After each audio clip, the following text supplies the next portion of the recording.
This thing can't even see us. So we're doing the Walk the Crowd John Reynolds podcast, the podcast about podcasts. We got Amanda G here. This is gonna be the first one with a guest. We're gonna make it happen. You guys can't really see us. You don't have to look at the camera. Fuck this camera. Okay. And I try to ask people not to curse, even though you're the first guest. In theory, there won't be much cursing on it. Okay. And my levels. What I'll just do happened? my best. What just happened? You went out. Yeah, I turned mine way low, and now it's way high. Yeah. Yeah, so we're recording the audio with the Podtrak P4, 2 SM58 microphones, the video with my Pixel 4 mobile phone. Amanda also has her own podcast, and the name of your podcast? Near and Queer to My Heart. Near and Queer to My Heart. How long have you been doing that? We're going on 4 years. December will be 4 years. 4 years? That's like syndication.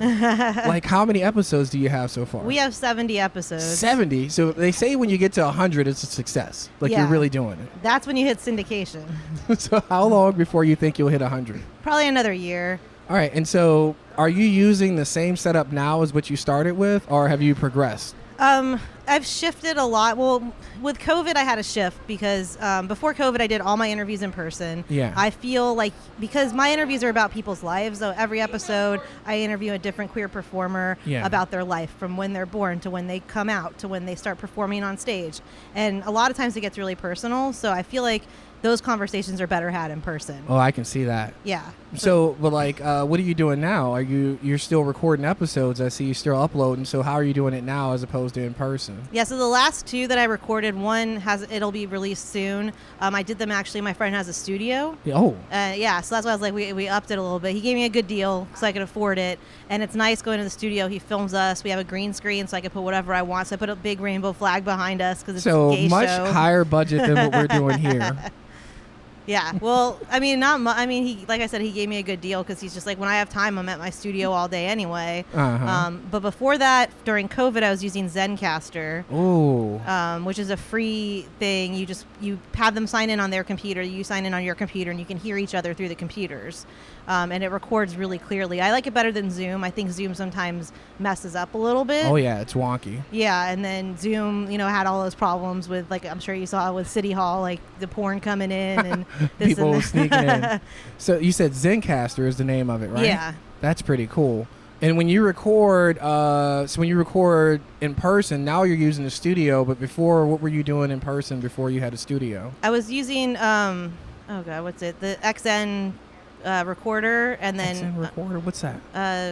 X2N. I don't know. Which brand is it? Zoom? It says yeah. Okay, so is it one of those ones that have like the microphones built into it? Yeah, and it has the microphones. They look like they're across, like kind of like this, and then you plug in 2 mics. The problem with that is when you plug in 2 mics, and maybe it's a me thing, one would record on the left side and one would record on the right side. So in post editing, I'd have to put it where they were like stereo instead of mono tracks. Okay. So it took a little extra editing for that, and I use the same mics that you use. SM58s. Yeah. So I think I had the Tascam competitor to the one you have with the little 2 XY mics on it.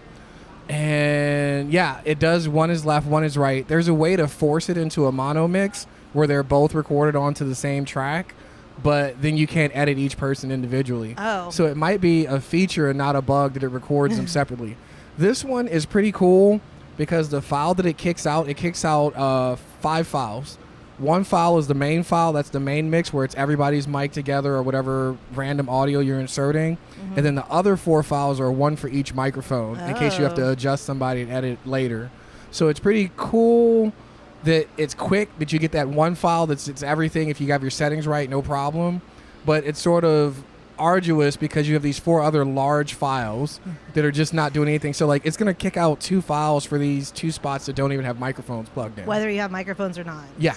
As far as I know, maybe it's a me problem like you were saying. I don't know. Yeah, I was like, I'm sure there's a way to make it stereo. I was like, I don't know. But yeah, now that I think about it, you're right. Because if somebody's doing something on one end, you can kind of edit it out. Zencastr does that too. It records the other person on one track and you on one track, and it sends you both tracks when you're done. Nice. So if they like cough, for example, while I'm talking, I can can just close theirs up. Silence it out so you can still hear the thing. Or if we're talking over each other, sometimes we're talking over each other too much where you can't edit around it, but sometimes I can edit around it so that it's not. I hate when on podcasts when people are talking over each other too much, because the whole idea of a podcast is somebody sitting in their car and their shower, whatever, and they're listening to a conversation that they're not part of, but they feel like they're part of it. So when they can't hear what the people are saying, then what's the point, you know? Yeah, I think a lot of times with, like, as I've done podcasts before, I think a lot of times with guests, and that's part of the reason why I'm doing this, so we can practice doing this. It's like a practice for being interviewed or interviewing people.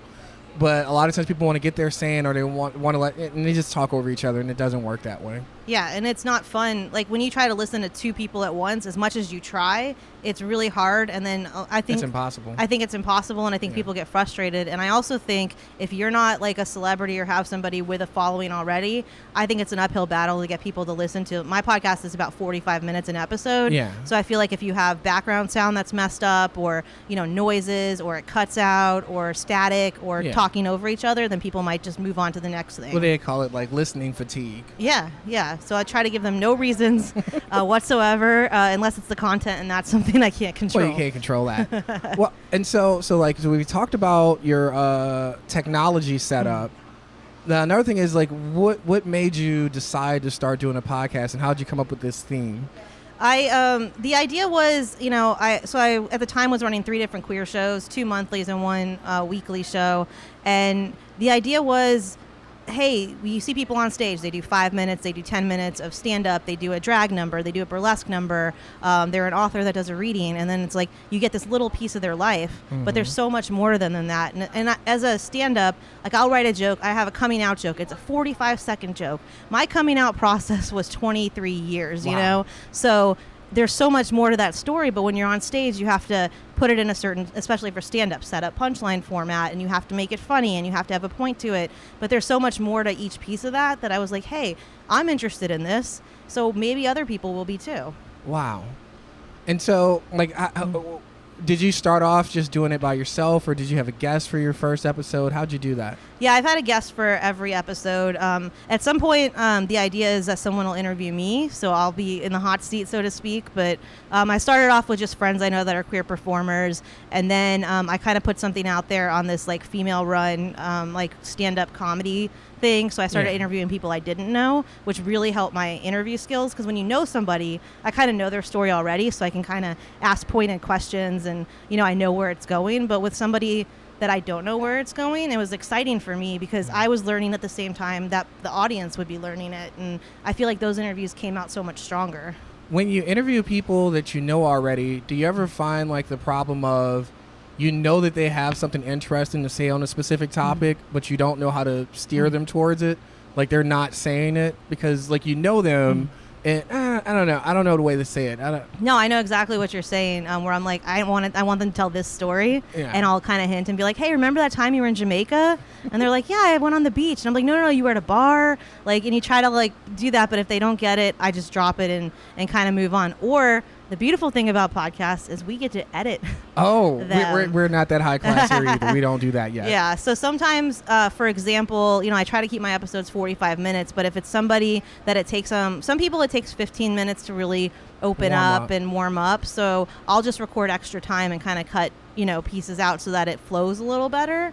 Not cutting out their story, but just, cutting out the part where they were nervous. Yeah, the warm up. Yeah, and people appreciate that. And also when you interview people, sometimes the biggest thing I had was people it's like the inside things. They're just like, Genevieve. And you're just but that's exactly what I was talking about, where they'll use this, like, shorthand, and it's like this shorthand doesn't transfer to people who don't know us. But that's opportunities to be funny. So if someone's just like, oh, yeah, Metairie, and I'm like, tell people who don't know what Metairie is what Metairie is, and then they're just like, oh, that's like the trash that can't handle New Orleans. Or, wait, what? I love Metairie, actually. I'm just, trying to make something up on the fly, but it's that idea where you have this opportunity to use it in a comedic way or in an explanatory way that's funny and interesting, because sometimes people they've never explained St. Bernard Parish to people that have never been to St. Bernard Parish, and it's fun to kind of hear them explain that. I guess if I had to explain St. Bernard Parish personally, I would go, St. Bernard Parish is to New Orleans what New Jersey is to New York. I'm never going to get sponsors. Not from St. Bernard, but I mean... Nor New Jersey. Yeah, the armpit of the Northeast. I mean, it's okay. She said it.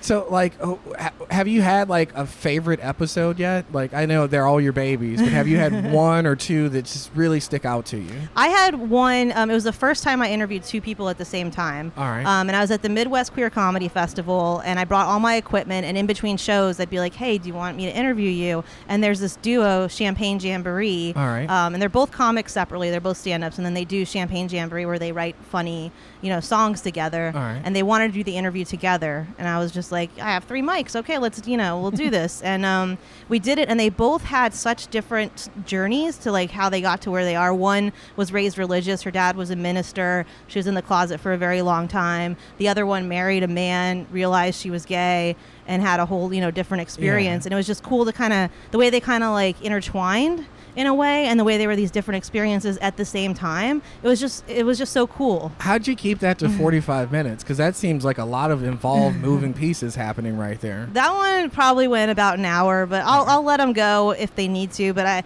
I get really like Mark Maron, he can have 3-hour episodes. Well, he interviews famous people. Yeah. He's famous himself. He's got a lot of brand buy-in. Yeah, and like if he's interviewing Barack Obama, he's not gonna be like, hey dude, it's like 45 minutes. But I feel like, again, when you're like an amateur podcast person, you need to respect the time of the people that are taking their time out to listen and support you. So I just try to keep it to that format, and I feel like that's the right amount of time. It's like a hour-long episode of a TV show is actually 42 minutes when you take out the commercials. So I kind of keep that for the TV format of like, you can sit and watch an hour episode of Scandal, you can listen to an hour of this podcast. I get it. But you've raised 2 technical questions I have, because you were saying you were using, so your recorder that you use when you're traveling, it has, how many mic pickups does it have? What did I think I used a computer on that. I must have done something else. Because I was wondering, it was like, so you had 3 people, and I was like, okay, the one I have only has 2. Well, not this one has 4.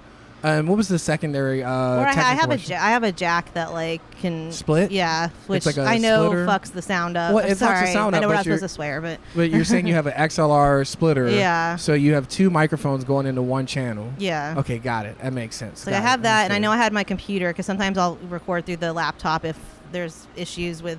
Sometimes I run out of battery, or I don't have my SD card doesn't have enough space. So like the idea of like redundancy. Yeah. To make sure you catch things. So like I have a buddy, he just recently got this same recorder, the P4, and he forgot to press the record button. I'm pretty sure I have the record button pressed. That'd be a tragedy. This red light's the record button. It's lit up. But he didn't, what he normally does, he also records from his phone, and then he has a backup track. It's not going to be as good of audio quality, but he still has it. He lost a whole episode not doing the redundancy. Yeah, I record with my iPhone as a backup. Like I interviewed DC Paul for my 4th episode, and we were at his house. I went to his house because I used to go to people's houses because I also felt they'd feel more comfortable in their space. And his mic halfway through came unplugged. Dang. So I use the iPhone recording, and the iPhone records a pretty good sound. Oh yeah, especially if you get it close enough. If it's close enough. And then the next question is, so you're more sophisticated than mine already on multiple levels, but then the secondary question was, you say you edit your own audio. Mm-hmm. What software do you use to edit? I use Audacity. So, Audacity is like a free software, and it's very popular with podcasters from what I read, and so it's working out for you like that. Yeah, a lot of people suggested GarageBand, but you're like a technophile and you want to learn about this stuff. I don't know how anything works. I'm bad at computers. I'm bad at if something goes wrong, I completely cannot handle it. But I learned Audacity, and then I was I'm not going to learn GarageBand even if people are telling me it's better.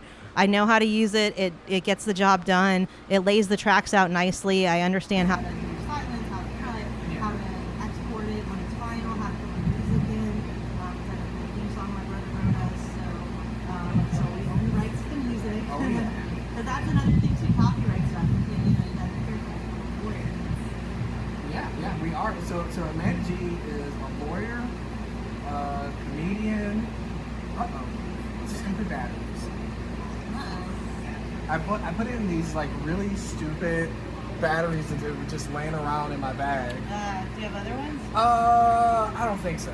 Okay. Well, this was like normally I run it through the cord and I plug it in. You know what? We'll finish this later. Okay. I'll find some. We'll do this at a later date. We'll split it.